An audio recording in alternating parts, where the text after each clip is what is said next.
¿Cómo está mi comunidad serotonina? ¿Listos para un nuevo video en donde vamos a liberar serotonina mientras aprendemos medicina? Yo soy el doctor Serotonino y bienvenidos a un nuevo video. Esta va a ser una serie de videos en donde vamos a estudiar la anatomía, la histología y la fisiología del oído. Y todo esto para poder comprender cómo funcionan dos sentidos muy especiales, la audición y el equilibrio. En esta serie de videos, imagínense que nosotros vamos a poder comprender cómo es posible que podemos conversar con las demás personas, cómo podemos entender lo que dicen las demás personas, cómo podemos diferenciar cada sonido entre los miles y miles de sonidos que existen. ¿Cómo es que nosotros podemos reconocer las notas musicales de nuestra canción favorita? ¿Cómo es que podemos crear arte a partir de este sentido llamado la audición? ¿Y cómo es que podemos tener una orientación espacial a través del sentido del equilibrio? ¿Alguna vez se han preguntado eso? ¿Qué es lo que sucede a nivel histológico, fisiológico? ¿Cómo es posible que nuestro cerebro pueda interpretar todas estas señales captadas por este órgano de la audición? Pues todo esto lo vamos a ver en esta serie de videos. Empezando por el primer tema, la anatomía básica del oído externo y medio. Como ustedes pueden ver en esta imagen, el oído clásicamente lo dividimos en tres. El oído interno, que es todo lo que estoy señalando. El oído medio, esta cavidad, y el oído externo. Esta primera parte es súper importante. Ustedes ya van a ver que si es que entienden claramente la anatomía y la histología de los tres componentes del oído, el externo, el medio y el interno, la parte fisiológica y entender todo lo que les mencioné al principio, se nos va a hacer mucho más fácil y van a ver que en realidad cómo funciona el oído es uno de los temas en los que la ingeniería natural pues alcanza su pico máximo. Es un tema apasionante, entonces vamos a ir con este tema. Primeramente, el oído externo. El oído externo está conformado por el pabellón auricular, el conducto auditivo externo, y ojo con esto porque tenemos un conducto auditivo externo que es este de aquí que va desde el pabellón auricular hasta la membrana timpánica, y también tenemos un conducto auditivo interno que es por el cual atraviesa el nervio vestíbulo coclear, que es el que va a permitir recibir todos estos impulsos desde el oído interno.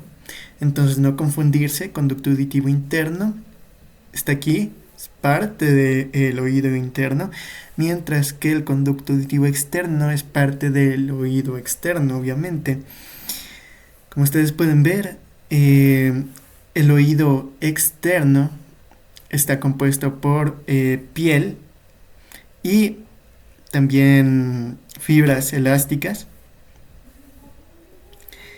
Y el conducto auditivo externo, en su parte más externa, va a tener una serie de glándulas cerosas en toda esta parte de aquí, que van a producir lo que conocemos como el cerumen. Y también en la parte más externa vamos a encontrar pelos. Justamente las glándulas cerosas y estos pelos van a ser protección para el conducto auditivo externo. El último componente del oído externo es la membrana timpánica. Entonces, el oído externo está compuesto por la oreja o pabellón auditivo, el conducto auditivo externo y la membrana timpánica. Todo eso es el oído externo. La membrana timpánica, como ustedes pueden ver aquí, justamente cumple esa característica histológica de ser una membrana. O sea, ¿qué quiere decir? Una hilera de epitelio. En su parte externa es un epitelio plano, mientras que en su parte interna es principalmente cúbico. Pero no vamos a entrar tanto a detalle de qué tipo de epitelio tiene cada componente anatómico. o qué tipo de tejido tiene cada componente anatómico, sino que en esta serie de videos vamos a ver las claves, mensajes para la casa, que nos van a permitir entender más que nada la fisiología de este órgano tan maravilloso. Luego, por detrás de la membrana timpánica, tenemos el oído medio.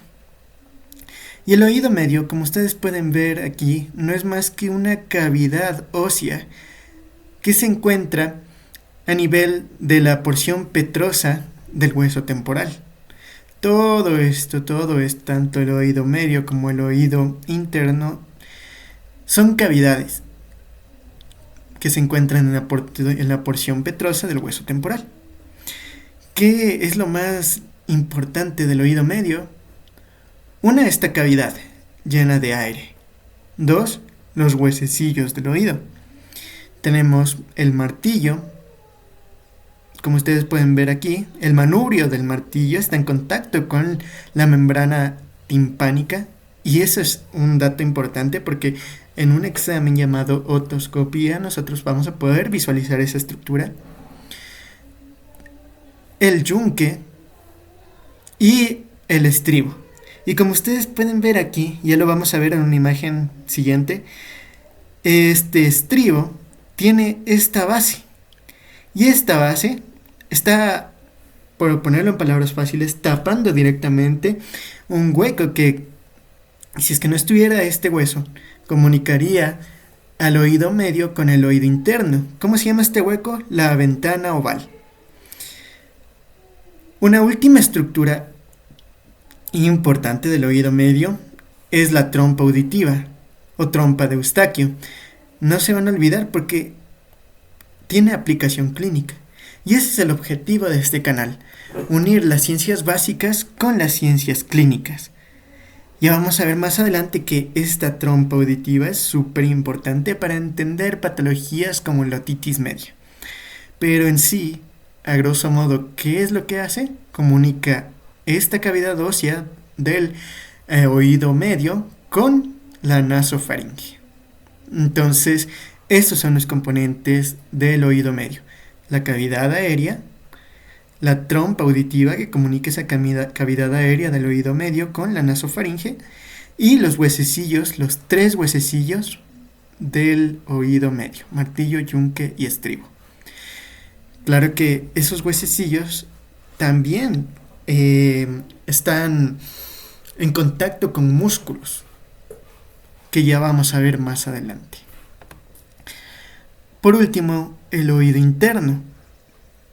El oído interno también se lo llama laberinto y está conformado por la cóclea, que es este caracolcito que vemos aquí, y el vestíbulo. Todo esto lo profundizaremos en las siguientes diapositivas. Entonces, basémonos y expliquemos a profundidad el oído externo. Recordemos que el oído externo era el pabellón auricular, el conducto auditivo externo, que vemos aquí, y la membrana timpánica. Entonces, aquí ustedes pueden ver las partes de la oreja, las partes del oído externo, del pabellón auricular. Y pues ustedes los van a reconocer y se van a acordar mejor cuando vean esta imagen. ¿Quién no ha querido hacerse un piercing? Tal vez la mayoría, yo lo he hecho. Y pues los fans de las perforaciones van a saberse de memoria las partes del pabellón auditivo. Entonces, cuando lleguen ustedes a donde su tatuador favorito, a donde un lugar de confianza, ustedes van a decirles: compa, por favor, hágame una perforación a nivel del hélix. O hágame una perforación a nivel del antihélix. Hágame una perforación en el trago. O hágame un piercing que se vea súper perrón a nivel del antitrago. ¿Qué les parece?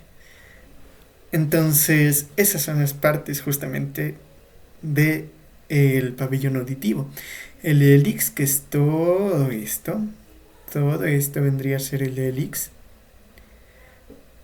Vaya que aquí tenemos perforaciones en todo lado. Todo el hélix. Este es el antihélix. Todo esto. Este es el trago. Este es el antitrago. El lóbulo.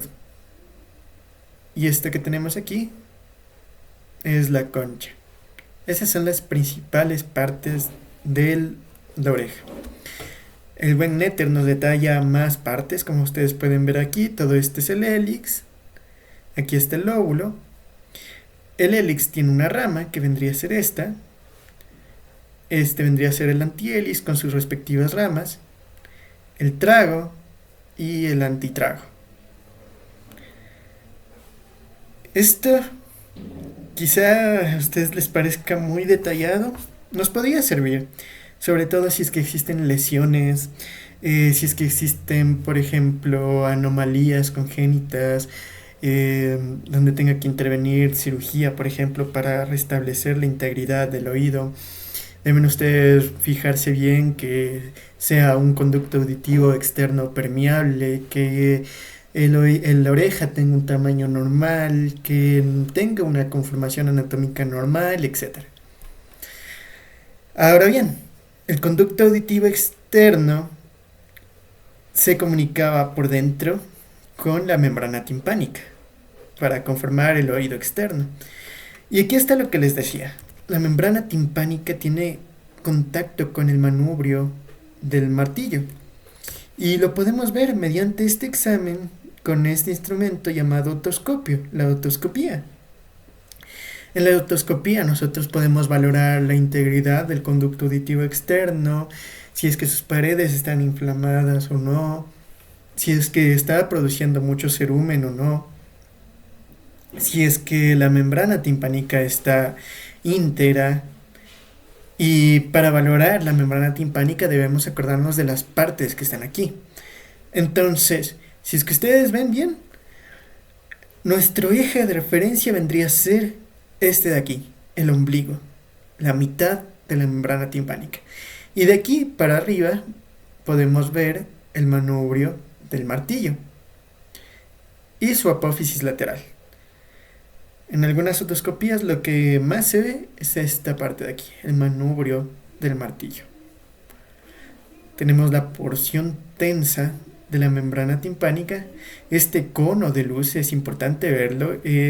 No es que sea una parte anatómica propiamente dicha, pero es una zona donde la luz se refleja con mucha mayor fuerza. La luz del otoscopio se refleja con mucha mayor fuerza y debemos verla, que esté presente porque hay veces en las que esta membrana timpánica está muy irrigada, o sea, sus vasos sanguíneos están muy dilatados, está inflamada, puede estar purulenta, puede estar con abombamientos, con líquido, puede estar incluso perforada. Entonces, por eso es importante ver ese cono de luz, porque la membrana timpánica debería tener ese color semitransparente y que permita que la luz se refleje aquí.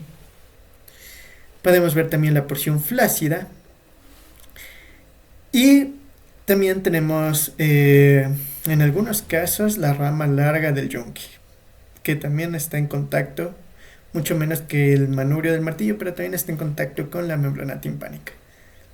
¿Cuáles son las principales estructuras para guiarnos en una otoscopía? Como les dije, el ombligo, la rama del martillo, la porción tensa y el cono de luz. Esas necesito que las tengamos memorizadas.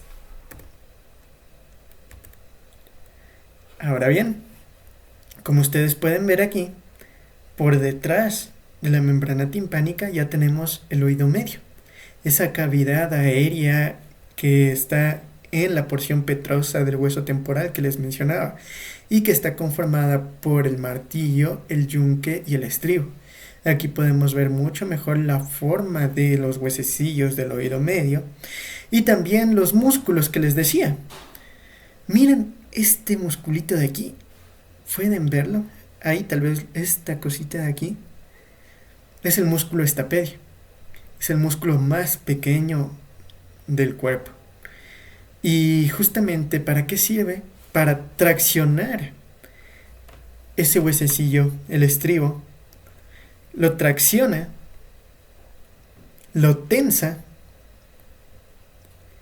y de esa manera hace que las ondas sonoras que entran hacia el oído interno sean de menor fuerza, menor intensidad. ¿Por qué es importante esto? Porque hay veces en las que estamos expuestos a sonidos de alta intensidad. Ya vamos a ver más adelante que en física eso se llama amplitud alta o intensidad elevada en las ondas sonoras, unas ondas gigantes de sonido. Y eso puede dañar el oído interno. Entonces, justamente este musculito de aquí, el estapedio, tracciona al estribo para hacer como un colchón, para que esas ondas sonoras disminuyan en su intensidad, que no entre toda la intensidad sonora, al igual que el músculo tensor del tímpano, que por otro lado, como ustedes se podrán imaginar y como pueden ver en la imagen, está a nivel del manubrio del martillo, y recordemos que el manubrio del martillo está directamente relacionado con la membrana timpánica, y esto va a hacer que la membrana timpánica, cuando este músculo se contrae, tenga un diámetro menor, o si se contrae más, un diámetro mucho menor, y eso va a permitir que entren menos las ondas sonoras y de esa manera amortiguar esos sonidos con una alta intensidad. El tensor del tímpano está inervado por la rama mandibular del quinto par craneal, mientras que el estapedio está inervado por el séptimo par craneal, el nervio facial. Ahora bien, ¿qué es lo importante de aquí? Lo que les decía, estas estructuras, los huesecillos del oído, la base del estribo, que es la comunicación del oído medio con el oído interno, toda esta cavidad aérea, el tubo auditivo, trompa de Eustaquio, que comunicaba con la nasofaringe, y también podemos ver aquí, aparte de la ventana oval que les mencionaba que está por debajo del estribo, una ventana redonda, que justamente se comunica también con el oído interno, y que sirve para que las ondas sonoras, después de que hayan atravesado todo el caracol que vimos, toda la cóclea, esta parte de aquí, pues se amortigüen y cese el estímulo de los sonidos. Todo esto lo vamos a ver con profundidad en la parte de oído interno. Aquí podemos ver un poco de la fisiología tanto del oído externo como del oído medio. Entonces, ¿qué es lo que va a hacer el pabellón auditivo externo? Justamente tiene esa forma para tratar de que las ondas sonoras viajen y lleguen con mejor, se podría decir, para aprovechar al máximo las ondas sonoras al conducto auditivo externo. En los animales, pues los músculos que rodean al pabellón auditivo están más desarrollados. En el humano son atróficos, no tienen función, no es como que nosotros podamos mover nuestro pabellón auditivo. En algunos casos raros sí he visto eso, pero ese es un tema aparte. El punto es que el pabellón auditivo externo sirve para que las ondas logren llegar de manera adecuada al conducto auditivo externo. Como ustedes pueden ver aquí, la membrana timpánica confluye todas esas ondas sonoras para que lleguen al martillo y el martillo vibra, como ustedes pueden ver aquí. Esa vibración se transmite hacia los demás huesecillos del oído, se transmite al estribo, esas vibraciones se transmiten hacia todo esto que vendría a ser el estribo y el yunque. Aquí está mal, este es el yunque, martillo, yunque y estribo. Y por último, como les dije, la base del estribo se comunica con la ventana oval, que es la comunicación del oído medio con el oído interno, y por ende esas vibraciones se transmiten hacia el oído interno. Todo esto regulado por los músculos que les mencioné, el tensor del tímpano y el estapedio, para que en casos de un sonido con alta intensidad se logra amortiguar esta vibración, hay una menor transmisión de las ondas sonoras y no se daña el oído interno. Algunas aplicaciones clínicas para finalizar esta parte introductoria son el tapón seroso, la otitis media y los cambios de presión. Entonces, como ustedes pueden ver aquí, hay casos en los que la cera normalmente, que estaba producida por esas glándulas ceruminosas en la parte, sobre todo en el tercio externo del conducto auditivo externo, esas partículas de cera deberían caer hacia afuera del pabellón auditivo. Hay veces en las que se quedan impactadas y bloquean realmente el conducto auditivo externo y se forma esto que podemos ver mediante otoscopía directa, como vimos en la imagen de aquí, mediante otoscopía. Y realmente forman un tapón que impide un adecuado paso de las ondas sonoras.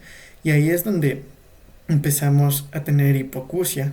Pero vendría a ser una hipoacusia no por un daño del oído interno, sino una hipoacusia conductiva, o sea, las estructuras que conducen el sonido, todo esto que les mencioné que conduce el sonido hasta acá, está alterado. En este caso, particularmente el conducto auditivo externo, por ese tapón seroso. Entonces, esa es una aplicación clínica de este tema. Y también, mediante otoscopía directa, nosotros podemos ver las alteraciones que existen en la membrana timpánica. Como les dije, esa membrana timpánica puede estar inflamada, puede estar purulenta, puede estar incluso perforada, puede estar abombada, como ustedes pueden ver aquí, porque en casos de otitis, sobre todo esta parte de aquí se presenta sobre todo en casos de otitis media, cuando la inflamación se centra aquí, pero eso hace que se produzca material inflamatorio y que abombe la membrana timpánica. Y después la membrana timpánica termina también inflamada. Entonces, miren cómo podemos evaluar una infección del oído medio mediante otoscopía directa. Entonces, ¿por qué les decía de que esta parte de la trompa de Eustaquio es importante? Y es que, como les dije, la trompa de Eustaquio comunica al oído medio con la nasofaringe. Entonces, infecciones que estén en la nasofaringe pueden llegar a ascender de la nasofaringe hacia el oído medio. Y sobre todo, miren lo que pasa en niños. El ángulo de la trompa auditiva es mucho más horizontal en niños, como ustedes pueden ver aquí. Entonces, en niños es mucho más fácil este ascenso. Entonces, sobre todo en infecciones bacterianas o dismedias bacterianas, vamos a poder ver esta presentación de aquí, que se da justamente cuando ascienden esas bacterias de la nasofaringe hacia el oído medio. Por último, ¿alguna vez, mientras han estado viajando, por ejemplo, se les ha tapado, entre comillas, el oído? Ustedes sienten tal vez zumbidos o simplemente sienten un clic o que no pueden escuchar bien, y cuando llegan a su lugar de destino se les destapa el oído y ustedes sienten algo así en su oído. Pues es por la función que cumple la trompa de Eustaquio. Entonces ustedes dirán, bueno, o sea, ¿por qué debería haber una comunicación entre la nasofaringe y el oído medio si es que eso más bien me va a predisponer a que el oído medio se infecte? Pues todo tiene su razón, y la función de la trompa auditiva es súper importante porque ayuda a igualar las presiones atmosféricas, las presiones que encontramos por fuera del cuerpo y aquí a nivel de la nasofaringe, para que se igualen con respecto al oído medio. ¿Qué es lo que pasa? Si es que la presión atmosférica es muy alta, miren lo que va a hacer. va a empujar a la membrana timpánica hacia adentro. Toda esa columna de aire va a empujar a la membrana timpánica hacia adentro y ahí es donde se cierra la membrana timpánica. Y es por eso que cuando estamos viajando, por ejemplo, desde un lugar de una altura, por ejemplo, que está a 4000 metros sobre el nivel del mar, y nos vamos a la playa, en la playa, a medida que bajamos, la columna de aire que presiona, digamos que aquí está mi montaña, aquí vivo yo y justamente este es mi ejemplo, y de esta montaña yo bajo a la playita, la presión atmosférica y la columna de aire es mayor, lo que hace que aumente la presión atmosférica y eso va a hacer que se empuje más mi membrana timpánica hacia adentro y ahí se me tapa, entre comillas, el oído y no puedo escuchar bien. Entonces, ¿qué es lo que puedo hacer yo? Yo hago una maniobra como de bostezo, abro mi boca y cuando abro la boca entra aire por aquí, se abre la trompa auditiva y de esa manera el aire, la presión atmosférica en ambos lados de la membrana timpánica se iguala, tanto aquí como por dentro, se igualan las presiones y ahí es donde yo siento, porque se destapa, entre comillas, mi membrana timpánica, regresa a su forma original, la membrana timpánica, de lo que antes la presión atmosférica aquí era de 3 flechas, digámoslo así. Cuando yo bostezo y se abre mi trompa auditiva, aquí también va a ser la presión atmosférica de 3 flechas y por ende mi membrana timpánica va a tener una morfología adecuada para que puedan transmitirse las ondas sonoras. Muy bien, ese ha sido el primer video de esta serie de videos de oído. Y si quieren seguir aprendiendo sobre este gran órgano de los sentidos, la audición, todo lo que les decía al principio, esta maravilla de la ingeniería, pues no olviden seguirme en los siguientes videos.